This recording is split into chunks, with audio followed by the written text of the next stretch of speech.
নমস্কার, কেমন আছেন সবাই? শেয়ার গৃহকোণে আপনাদের সকলকে স্বাগত জানাই। এখন বাজে বেলা 2টো। সারাদিন বাদে এখন একটু সময় পেলাম মোবাইলটার কাছে আসা। আসলে কাল না সারা রাত বৃষ্টি হয়েছে, তার জন্য আজকে ঘুম থেকে উঠতেও দেরি হয়েছে। এই 8টার পর ঘুম থেকে উঠেছি, তারপর তো প্রচুর কাজ। আজ তার মধ্যে আমার শ্বশুরমশাই বাড়িতে ছিল, মিহুর বাবাও কালকে রাত্রে এসেছে, তার জন্য সকালবেলা রান্না বান্নার প্রচুর চাপ ছিল। মা আর বাবা একটা জরুরি কাজে গিয়েছে হলো শিলিগুড়ি। তো সকাল থেকে রান্না বান্না আমি সেরেছি, আর মা সেই পুজোর দিকটা দেখেছে। তারপর খাওয়া দাওয়া করে তারা 12টার দিকে গিয়েছে। তারপর বাসন মাজা, কাপড় কাচা, ঘর মুছা। তারপর মিহুর বাবা খাওয়া দাওয়া করে ও এখান থেকেই মানে ইসলামপুর থেকে কাছে কাজ করবে। তারপর মিহুকে স্নান করানো, এখন খাওয়াবো আর কি। আমারও স্নান হয়ে গেছে, এখনও কাজ কিন্তু পুরোপুরি শেষ হয়নি, এখনও কাজ আছে। দুধটা এনেছি সকাল 8:30টার সময়, এখনও সময় পাইনি যে দুধটা জাল দেব। তো এত বেলাতে আর জাল দেবো না, এখন একটু ফ্রিজে ঢুকিয়ে রাখি, সন্ধ্যার দিকেই জালটা দেব। ফ্রিজের অবস্থাও খুব কঠিন, সবজিতে জায়গা একদম ভরে আছে। এখন মিহুকে খাবার খাওয়াবো। আর আজ আমাদের রান্না হয়েছে এই যে ভাত, আর এখানে আছে পনিরের তরকারি।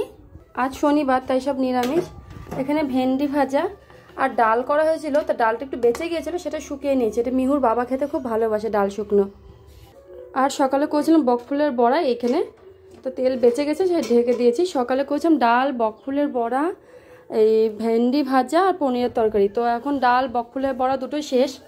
আর মিহুর জন্য এখানে আলাদা করে একটু পনিরের তরকারি করেছি, এটা একদমই আলাদা, মানে লঙ্কা ছাড়া। তো এখন শুধু এই পনিরের তরকারি আর ভেন্ডি ভাজা আছে, কারণ আমি এখন দুপুরবেলা আমি একাই খাবো, এখন আর কেউ নেই, তাই জন্য আমার এটা দিয়েই হয়ে যাবে। রাতে দেখি আবার কি রান্না করি। এই যে মিহুর জন্য খাবার বেড়ে নিলাম, মিহুকে এখন খাওয়াবো। মিহুর তো খাওয়া কমপ্লিট, এবার তো আমিও খেয়ে নিই, তারপর মিহুকে ঘুম পাড়াবো। আমাদের মা মেয়ের দুজনেরই দুপুরে খাওয়া কমপ্লিট। খাওয়া দাওয়া করে মিহু একটু টিভি দেখছিল, তবে এখন দুপুর 2:30টার বেশি বাজে, 2:45টার মতন বাজে। তো এখন মিহু একটু ঘুমু দিবে, ওখানে ঘুম পাড়াবো, 2 ঘন্টা একটু ঘুমাবে, তারপর বিকালে একটু খেলাধুলো করবে, টিভি দেখবে। টাটা করে দাও, বলে আমি ঘুমাবো। চলো টাটা। এই যে মিহু ঘুম থেকে উঠে পড়েছে, পড়ে ও আবার ওর ফেভারিট কার্টুন দেখতে শুরু করে দিয়েছে।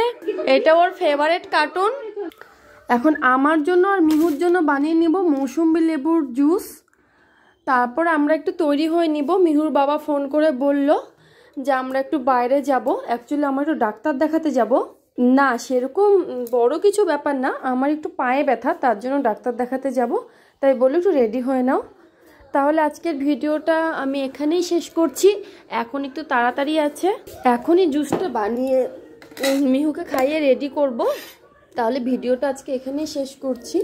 আর আমার এই ডেইলি লাইফের সাধারণ ভিডিওগুলো আপনাদের কেমন লাগছে অবশ্যই একটু, আপনারা যদি আমাদের ভিডিওর ছোট ছোট ভুল ত্রুটিগুলো ধরে দেন কমেন্টের মাধ্যমে, তাহলে আমার আরও সুবিধা হয়।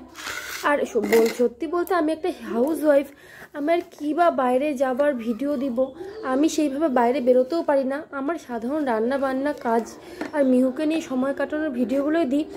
আপনাদের যদি ভালো লাগে অবশ্যই কমেন্টের মধ্যে জানাবেন।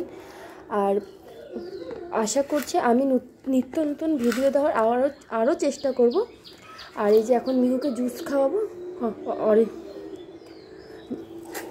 তারপর রেডি করব। তাহলে আজকে ভিডিওটা এখানেই শেষ করছি। টাটা, সবাই ভালো থাকবেন, সুস্থ থাকবেন, সাবধানে থাকবেন, আর অবশ্যই আমার পাশে থাকবেন।